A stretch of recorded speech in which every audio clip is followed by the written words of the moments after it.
To all my gamers and NFT players, Viral Hip Hop News and the Lightest Fair Network have teamed up to bring you something revolutionary in the gaming and NFT space. Go to play.finesse.fun right now to play the season preview of the game Finesse Shadow Warriors exclusively on play.finesse.fun. Don't be the last to be a part of this new technological advancement in gaming and NFT. Play.finesse.fun to play the season preview of the game Finesse Shadow Warriors. Link is in the description box. Let them know Viral Hip Hop News sent you. All right, we started off, man. This asking how you doing. Let's go back, man. We always like to go back, with the artists and Marcy Projects' own Sauce Money. Take us back to growing up. I think you were born in '69, so right. Growing up in the '70s and '80s. I heard you talking about how it was a real sense of community in Marcy. So take us back to growing up in Marcy Projects, man. I mean, I don't really think it was any different from any projects across America. You had all the same elements.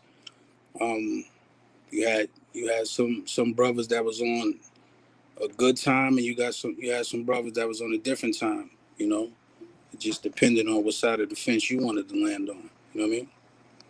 Yes, sir. Indeed. Now, when did you get into music? When did you get into hip hop? Because obviously, the boroughs of New York and Marcy Projects in Brooklyn itself obviously have a staple in hip hop that is legendary. So when did you get introduced to hip hop, and when did you realize that was something you wanted to do? Obviously, as a kid, I was there for King Tim III, Fatback Band, and all the early part of it.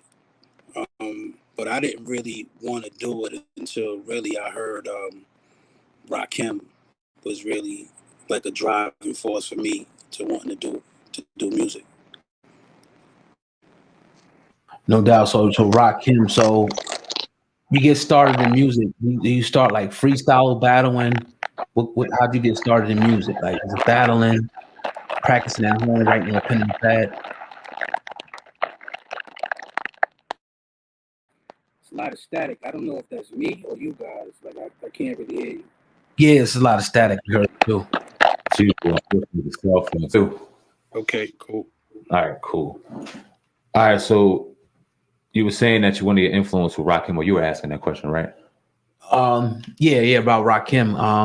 I was asking you, so getting started in hip hop, going back to that, what did you do? Like, were you battling in the street? We see a lot of people do that, or were you just kind of like writing on the pen and the pad, listening to beats and coming up with your songs like that? How'd you kind of get your feet wet and introduce and hone your skills in hip hop? Back in the days when we was growing up, there was like Jazzo and Jayz were really the two MCs that kind of were in the forefront of it all. Had some other MCs too, like Bo D and guys like that. But, growing up, me and Jay was cool, and he used to have these tapes, and I used to get these tapes and listen to some that he did, and he was instrumental as well in me wanting to pursue music. So I just heard some of his material, and then I just started to write because we used to hang out. You know what I'm saying? So that's just kind of how that happened. Now you met Jay-Z around what, 13, 14 years old, correct? Right? Something around then, yep. Dope. And he was already rapping at that time too? I can't remember if he was rapping then. Okay. You know what I'm saying? I think maybe like about 15, 16 is when I kind of knew he was doing this thing, Indeed. So when's your first time in the studio really doing your thing and get with some? I know one of your first features was with Big Taddy Kane right on Daddy's Home. How was that experience? Yeah, Kane was a mentor for me. I think, well, even before Kane, I was working with Dennis Scott. He used to play for the Orlando Magic. Yeah. And he had a company called 3D Entertainment. And I was actually signed to his company. And that's kind of like really when I started to get my feet wet. And then, obviously working with, Jay and Clark, and, Kane came a little bit after. Okay. Mm-hmm. Now, I heard you telling the story Let me know where on the timeline this was, where it was you, Jay-Z, I think LL, and somebody, two other people, and you guys were trading battles with LL. This is the time they say LL faced Jay-Z. Take us back to that time, man, and how intense that battle was. And did you go back and forth with LL as well? Yeah, we were at a club, and we were hungry. We was trying to get on. Like we was, we always knew we had some talent. We always knew we were nice with the battle thing because we used to spar with ourselves. Mm-hmm. And I was like the baby out of the bunch as far as the actual craft. So Jay and Jazz was kind of ahead of me a little bit as far as skills at that time. But yeah, we saw L in the club, and he was walking around with a champagne, and he was being L. You know what I'm saying? Like, and he had every right to be, because he had to hit records. He had to, he was, doing his thing. He was moving. Mm-hmm. So it was actually the first night that Biggie performed Party and Bullshit. Okay. And Wu-Tang was there too. So they performed together that night. So this was like 94, maybe, I think, something like that, 93, 94, somewhere in between that. And so, when the club let out, L came out, and I don't know if Bimmy was with him, I'm not sure. Mm-hmm. He walked past, us, and no doubt, you don't want it, nigga. Yeah. He kept walking like he ain't hear niggas. And then his man was like, nah, you can't just walk past the battle like niggas calling you out. You gotta, saying, you gotta, go for yours, you know what I'm saying? So he came back, and I shot a clip at him. He shot a clip back. Jay shot a clip at him. He shot a clip back. Like, in much respect to him, because, you got some decent talent going at you, and he was holding his own. So, much respect to L for that. But I kind of set that off. You know what I'm saying? I really get the credit for it. They make it seem like it was just a Jay-Z thing, but that's not how it happened. Who won the battle? Yeah, we was kind of different then, man. Like, I want to say who won, but you get a good idea, man. Man, good idea, man. That's dope. Let me ask you this: we had DeHaven on a couple months, not probably a year ago now. Shit, he had Marcy May when he was dropping that. Shout out to DeHaven. Were you cool with DeHaven, and did you know DeHaven? Yeah, me and Gil is cool. We play basketball as as kids and teenagers, and young adults. But I know Gil very well. Right. Now, I'm kind of fast forwarding some, but obviously he had his issues with Jay-Z. He brought out Marcy May. We all heard "fuck the Haven for Caving." That's why we don't speak. Man ain't supposed to make. We heard the verses and all that. What do you think about that situation? Is he justified in his gripe toward Jay-Z?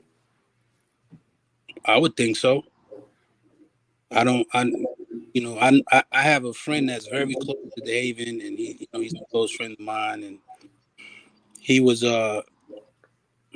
very abreast of the case, and Gil ain't no snitch. Or So he has every right to feel how he feels, and plus they were brothers. You know what I'm saying? Like, so I can understand how he felt betrayed a little bit, for sure. Right now, let's talk about Roc-A-Fella too, because you were also saying that you knew from the jump that Roc-A-Fella wasn't going to last, and you kind of cited that Jay-Z's very ambitious, and once he accomplishes something, he wants to accomplish something different. So in that situation, was it the same type of thing? Do you think that he was just kind of moving on to bigger and better things, or you feel like it was kind of like betrayal? Well, I was going early from there, but for my brief time there, you're gonna grow in business. Mm-hmm. You're gonna grow, and the same things that work in the beginning don't work in the end. You know what I'm saying? So you know, and Dame is a powerful personality himself, but they were kind of like opposite. You know what I'm saying? Jay was more reserved. Dame was more outgoing. And, you know, you could just see that eventually that wasn't gonna end well. So take us now. All right, so let's go to 99 now. You know, obviously you rap with Jay-Z, you do Reservoir Dogs and all that, but then you put your project out. So let's start, you know, from Reservoir Dogs and move forward to put Middle Finger You out. Well, Middle Finger You was about 2 years, was pushed back about 2 years.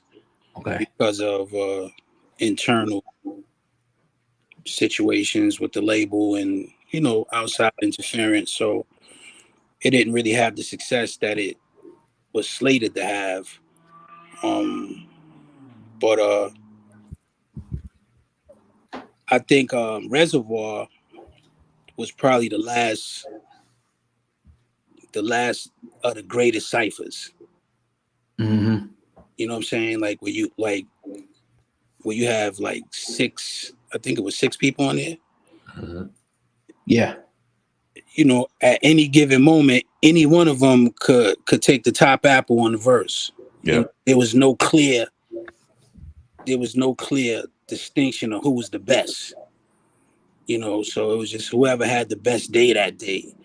And, you know, everybody got their favorites. But I think it was a great record. Was y'all in the studio together for that, or was that done separately?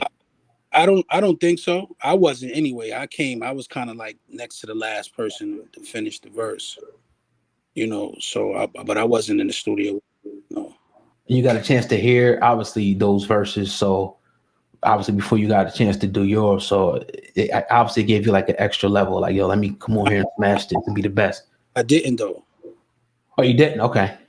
Mm-mm. I didn't hear what they were doing. I didn't hear it till it was finished. Dope. Were you? I know you dropped that Middle Finger You out of Priority Records, but were you ever like officially signed to the Roc? I know you moved around a lot too and did like some work for Diddy and wrote for different various artists and things like that. So were you ever officially signed to Roc-A-Fella, or were you just kind of freelance doing your thing and cool with the parties involved? Well, it was more of an imprint deal. You know, my original deal was signed, but you know, Roc-A-Fella had an imprint with Geffen, so it was Roc-A-Fella / Geffen. Gotcha. You know, I was never actually signed to Roc-A-Fella as a label. Dame and Jay were managing me at the time. How was your relationship with Dame? I heard y'all weren't really that cool, but how was that like during the good times, or was there ever good times with you and Dame? I mean, our relationship pretty much was strained early, you know. But I didn't like him and he didn't like me. Right. And but as men, we knew that, we understood that, which is why I'm able to, you know, have a conversation with him today, like, because we knew where we stood early. You know what I mean? So yeah, but we didn't get along at all. Gotcha. Yeah, now you was also around. You was around for a lot of history in hip hop. But one of my favorite rappers, he's up on the wall too, is Big Pun. You were around for that whole Jay-Z Big Pun thing. How was the atmosphere back then? Yeah, I didn't really know, you know what I'm saying, what the problem was. You know, they thought I made a record going that Pun, which didn't. You know, I hear Who Kid telling the story how he got kidnapped for playing the record. He basically got kidnapped for nothing, you know, because there was no record ever going that Pun. Clark Kent actually put me on the phone and me and Pun spoke, and, you know, just let him know, like, I don't know you to diss you. I'm just not dissing you just because. I don't have an issue with you. I don't know you to have an issue with you. And so that's how that was as far as that's concerned. But as far as whatever him and Jay and them had, I wasn't really around for that. Now, what was taken out of context? Why did they think that you was dissing them? Was it something in the words that was said, or? Yeah, I think I said in the record Middle Finger You that Clark Kent produced, I think I said I'm the fattest, nicest nigga you know or something. They took that personal or whatever. I don't know. I just think at the time they just wanted to have a problem with niggas. Mm-hmm. You know what I'm saying? It wasn't, they was just looking for anything. You know, I think they just wanted to have a problem. You know, so. Being in the industry where a lot of our favorite artists came out of, we see them working and we seen them kind of giving their all to the craft, and years later realizing they really didn't recoup as much financially as we would have thought of. Mm-hmm. And mainly because of the industry and this machine that we've realized that what it is. Talk about that, the industry in itself and how you felt about it from the outside looking in and within.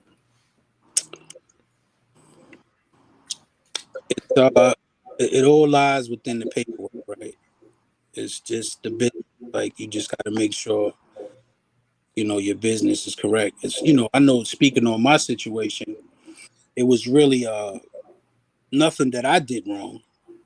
You know, when I wrote "I'll Be Missing You" for Puff, mm-hmm. and, it won the Grammy and all that.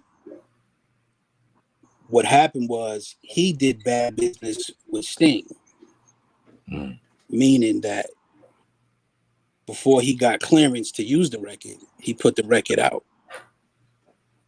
So Sting came back and like, okay, well, since you used the record before you got clearance, I want all the publishing off the record. Damn. You know what I'm saying? So, and at the end of the day, shit, Puff didn't care because he was making the money off the physical sales. Right. So if the, you know, he had a single release and the album, so he ate a few times off of that record. You know what I mean? So it didn't really matter to him. You know, he was just really trying to capitalize off of the momentum of the situation, right? But the people that actually did the work, and I think I may have been the only writer on there that, you know, has intellectual property, you know, and so I missed out on about $4 million. I was going to ask you that, man. That's crazy. That's crazy. Now, I'll be miss you. Didn't you say somebody else was supposed to write that before you did? Yeah, it was Puff came to Jay to write it. Okay. And you know, he you know, for whatever reason, that didn't happen. And he, you know, he brought it to my attention, and that's how that came about. Now, was originally supposed to write it. Now, did you ever like hit Puff up and try to negotiate? Like, since you wrote the song and you can't get the publishing, did you try to get something off the hard copies? Did he ever break you off, or just kind of left? I mean, yeah, I had a publishing deal with Universal, and they, you know, actually they brought a lawsuit against him as well. But you know, I had met up with Puff, and you know, we did something as far as the publishing deal that I had. So, you know, which is why I never really went at Puff, because, you know, we figured something out on that end. You know what I mean? But as far as like future residuals, and, you know, it's a hell of a lick to miss. Yeah, man, $4 million. And, you know, that song generates about $730,000 a year. So no way. Wow. Still, so you figure 10% of that is 73,000, 20% is 146, and you multiply that by what, 24, 25? Yeah. So so if I had a problem with him, you could understand. Absolutely. Okay. But you didn't have a problem, and then you wait 20 years before saying something, and then you come out and realize that people are kind of blocking you from doing certain things, making certain moves, making certain amounts of money. Right. So that was the problem for me. Like, you know, I ate that situation. I never really said nothing, and then, you know, to find out that y'all make it, and this is without provocation. I didn't have an issue with him. I've seen him after that. You know what I'm saying? And so I don't really know what your problem is, why you feel the need to, you know what I'm saying? Take us through the how did I'm trying to figure out how I'm gonna say this, because do you end off on good terms with Jay-Z, Puff, and everybody, and then there's some time in between, and then you realize you're blackballed? Like, what happened in between? Right. Yeah, I mean, everything was, see, there's a lot of different moving parts behind the scene that people don't really understand. So, me and Jay, there's always been a little funny style shit. Okay. But not enough to bring it to the surface at that point. You know what I'm saying? Mm-hmm. Puff, like I said, I accepted the situation, when we did business on the publishing with the publishing deal. I left it at that. So, I didn't carry any malice toward him at that. So there was a situation with Drink Champs that they, somebody was, asking me to do Drink Champs, and I don't really do a lot of interviews, and at the time I really wasn't in that space to do it. And then a couple of months later, I finally agreed to do it. And then, what came down the pipe was, you've been, I don't know what's going on, but you've been, you can't come up here. You've been blacklisted. So I reached out to some people trying to get some clarity, because at the end of the day, nobody really wants a problem with anybody. I definitely don't want to have a problem with a nigga that got $1 billion. Word. You know what I'm saying? So when I couldn't get the conversation that I was looking for, I tried a couple of different channels, and I tried to go through Flex, just to get up there to to speak some truth. It was difficult. It was just a weird situation on what I needed to do to make that happen. And his Puff influence is his hand is strong, so when nobody wanted to talk, I'm like, all right, well then just fuck it. Like, let's just go, man. Like, this is what it is, right? We can't get clarity as men. Then, we'll do something different. So you kind of left that situation and just let it be, I guess, and just moved on with your life, it seems like. Well, I haven't left it, but it's hard to carry that kind of anger with you, because it affects you negatively. Yes. But no, I haven't left it, not at all. I'm not through with it by a long shot. But if there's a resolution that we can come to, I'm open for resolution. Too. Like I said, I don't want problems with people. You know what I'm saying? I want to see people do well and prosper, but not at my expense, and then not behind the scenes. You doing some wicked shit. Like, that's not without provocation. I don't agree with that. You can't practice black excellence. You can't preach black excellence in front of the camera, but behind the camera, you live your life as a contradiction to that.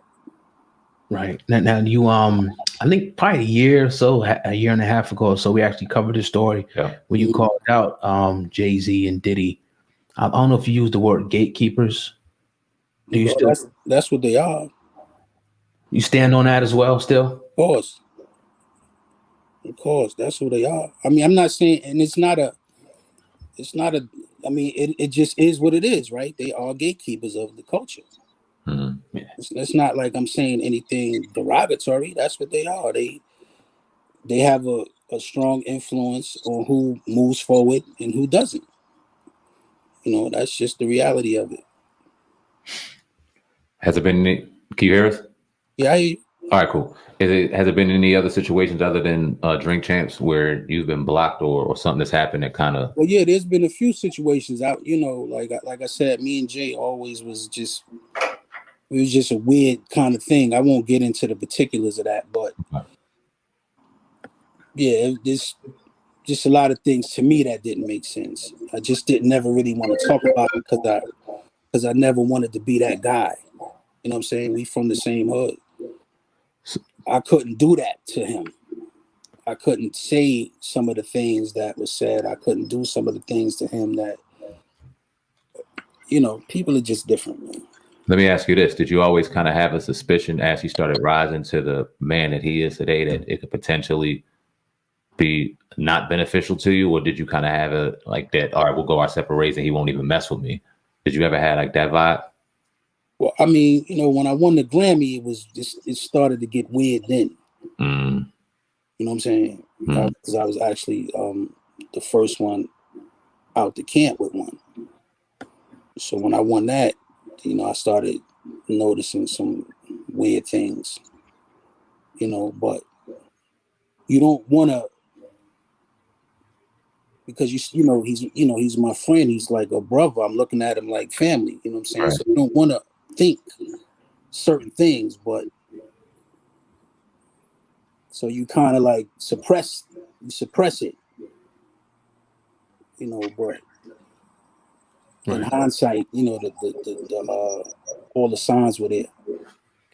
Why do you think, in your opinion, because you actually spoke out about this before, the Desiree Perez, her being the CEO and her going through what she's been through, working with the federal government, Jay-Z hasn't spoke on that. And Dame Dash, when we interviewed him, he didn't want to speak on it either. Why is that? Why you don't think Jay-Z speaks on that? And is that a violation, being where you guys are from? Well, I first want, you know, OG Juan is cool with me. I like OG Juan, so I'm not gonna say anything disparaging about his wife, regardless of whatever the situation is. Respect. But I think you know the answer to that question. You know, where we come from, there's certain rules that you're expected to abide by, and you know, in some instances, it seems like a double standard. You know, at some point, we all live under the umbrella of hypocrisy. You know what I'm saying? And that's just all of us. You know, nobody's exempt for it. You know, we have relationships that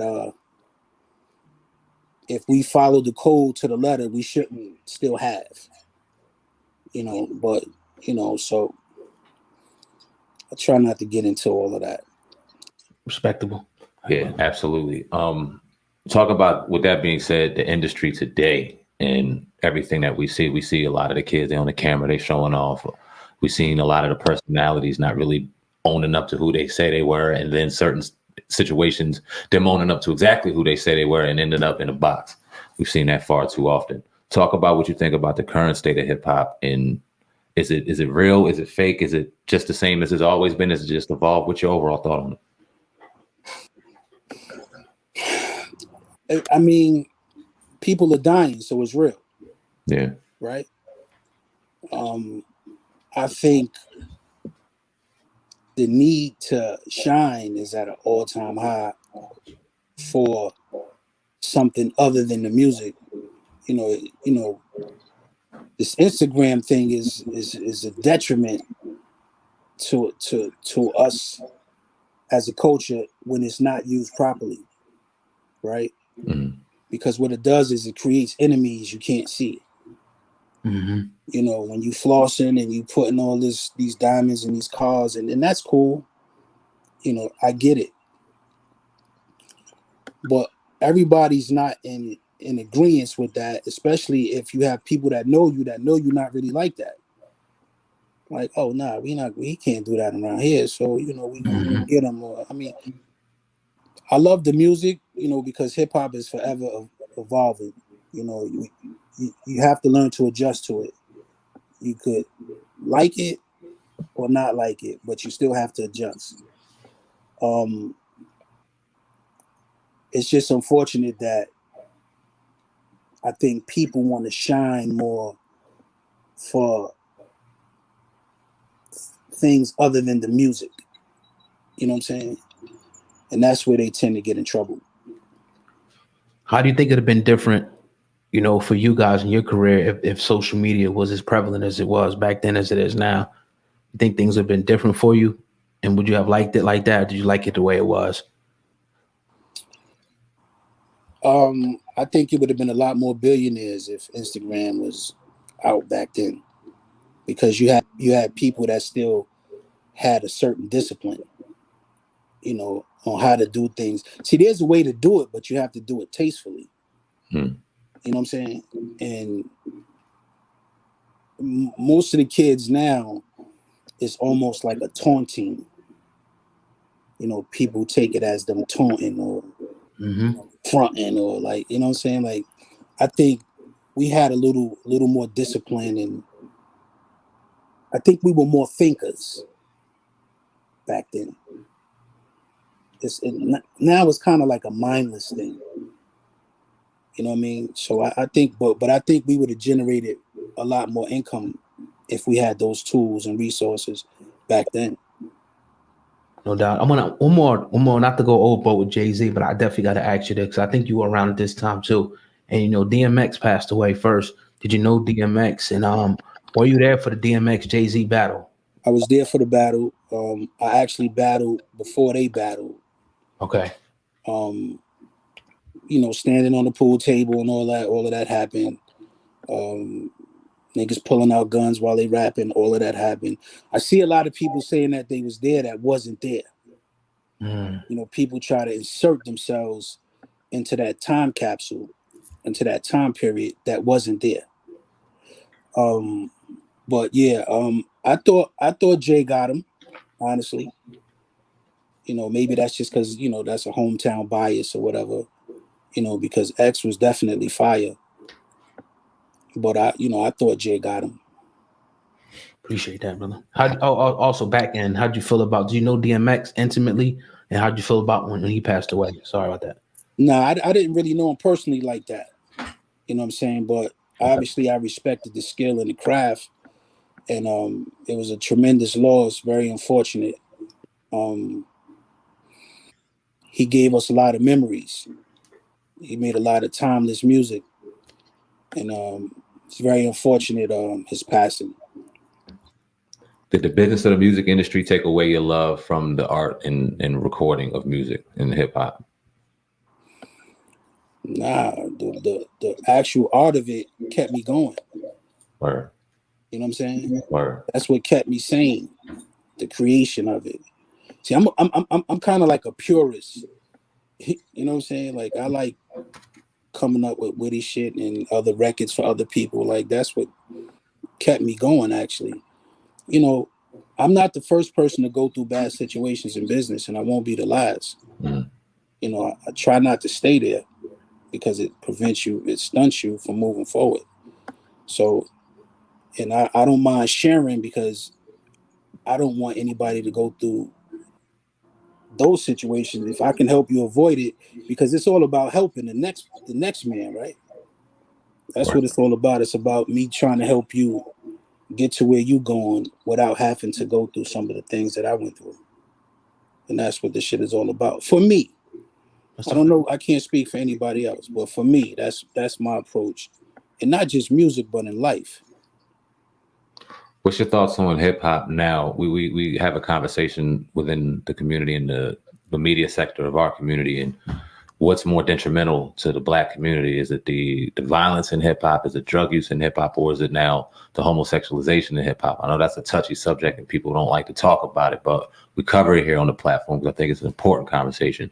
If any, which one do you think is the worst or more detrimental? And what is your thoughts on that conversation? Is this something like we got to look past? It's hip hop, it's art, or nah, there's something serious to that situation and we need to look deeper into it? I don't really think there's a right answer. I think it's all,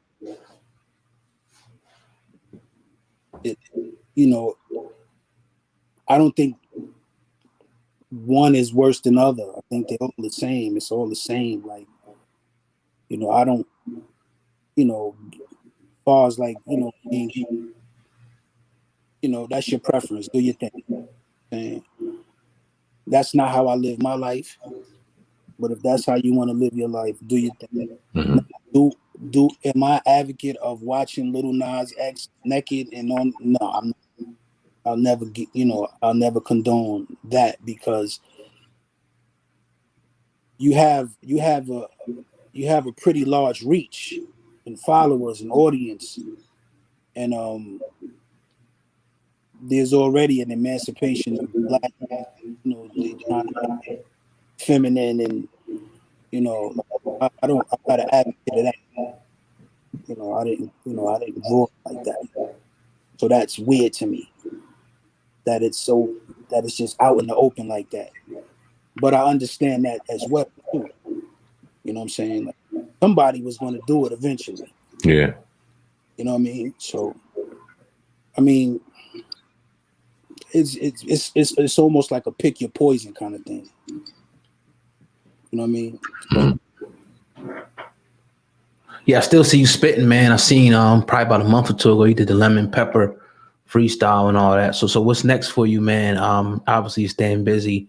Any projects, anything coming out that people should know about? Yeah, I mean, we constantly working. It's not a but working. I shout out to my brother Bob Francis, the Brand Engine, the 1500 crew out there in Cali. Some good brothers. They doing some good things out there.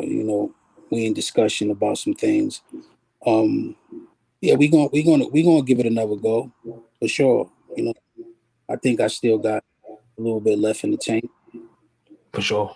You know what I mean? So I'm looking forward to that. I'm excited. Indeed, we definitely appreciate your time. Sauce Money on the Hip Hop Uncensored podcast, man. Leave your social media handles. Anything else you want to let the people know? You got any more questions, bro? I'm good. Okay, cool. Yeah, let the people know what you got going on, man. The floor is yours, brother. Definitely appreciate your time. Nah, no doubt. We also have the quotables.com that we working on. Is the clothing line as well. Word. The music is coming. We just living life. I'm excited. I'm grateful to still be here and still be recognized by you guys and some of the other media outlets. And I just appreciate every day above ground. And I want to thank y'all for having me on.